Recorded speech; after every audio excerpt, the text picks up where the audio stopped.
नमस्कार। मैं अपने सभी इष्ट मित्रों, भाइयों और सगे संबंधियों को दीपावली की शुभकामना अपने शब्द सुमनों से प्रकट कर रहा हूँ।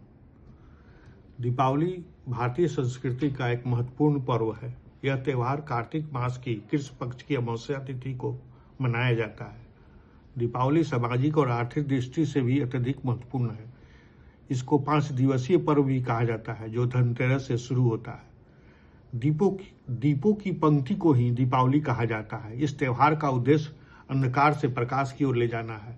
प्रायः अधिकांश लोग यही जानते हैं कि श्री रामचंद्र जी 14 वर्षों के वनवास के बाद अयोध्या वापस आए थे। उसी समय से दिवाली का पर्व हर साल मनाया जाता है। सही कारण यह है कि समुद्र मंथन के दौरान लक्ष्मी जी की उत्पत्ति हुई थी और उनका विवाह श्री लक्ष्मी नारायण से हुआ था। इसलिए उसी दिन से दीपावली हर साल मनाया जाता है। हमारे श्री रामचंद्र जी को धर्म का प्रतीक माना जाता है। जहाँ धर्म होता है वहीं लक्ष्मी का अस्थायी निवास होता है। अधर्म से कमाए हुए धन का जल्दी ही नाश हो जाता है। दीपावली में भगवान श्री राम की पूजा नहीं होती। दीपावली में माँ लक्ष्मी और श्री गणेश की पूजा होती है।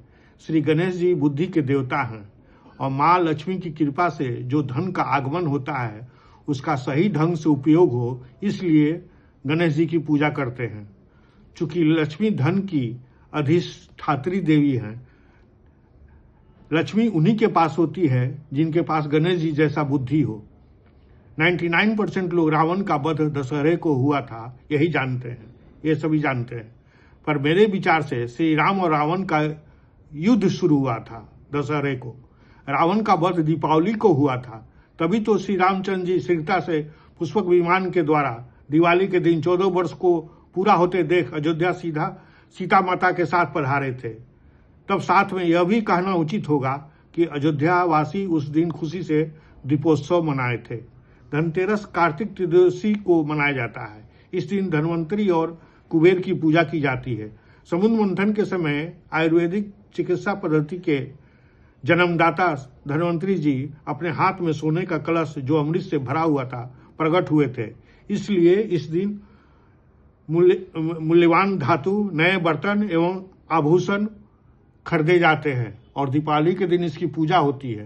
धनतेरस के दिन चांदी के सिक्के, कांसे का बर्तन, झाड़ू, खील बतासे, कौड़ी, गोमती चक्र, मिट्टी के गणेश, लक्ष्मी मूर्ति आदि खरीदे जाते हैं। धनतेरस के अगले दिन नरक चतुर्दशी आती है। इसी दिन भगवान श्री कृष्ण ने नरकासुर का वध किया था। नरकासुर को मारकर 16,100 महिलाओं को भगवान कृष्ण ने अपना नाम दिया। जहां नारी का सम्मान होता है, लक्ष्मी वही आती है। इस बार दीपावली का पर्व 20 अक्टूबर को मनाया जा रहा है। प्राचीन समय में पंचांगों की संख्या 1 या 2 होती थी, इसलिए पर्व त्योहार 2 दिन नहीं होते थे। लेकिन आज के युग में न्यू टेक्नोलॉजी की वजह से वेबसाइट, ऐप और राज्य के हिसाब से पंचांगों की संख्या 5 या 7 हो गई है, जिससे ज्योतिषाचार्यों को सूर्योदय और सूर्यास्त के हिसाब से पर्व त्योहार 2 दिन घोषित कर दे रहे हैं। मैं इस बार दीपावली के पावन दिवस पर निवेदन करता हूं कि आप अपने अंतःकरण को दीप रूपी भक्ति से प्रकाशित कीजिए, ताकि भगवत प्राप्ति में कोई बाधा नहीं आवे। हमारे मन में हजारों जन्मों के गंदगी भरे पड़े हुए हैं। मन को शुद्ध और पवित्र बनाने की चेष्टा करें, क्योंकि भक्ति मन को करना है। धनतेरस पर सुख समृद्धि के लिए सोने चांदी खरीदना केवल बाहरी आडंबर है। सच्चा ज्ञान ही वास्तविक धन है। वास्तविक धन प्रभु के प्रति प्रेम को जागृत कीजिए। सच्चा प्रेम प्रभु के करीब लाता है। ईश्वर के प्रति समर्पण ही वास्तविक प्रेम है। दीपावली के इस अवसर पर मैं 2-4 पंक्तियां आप लोगों के सामने रख रहा हूं।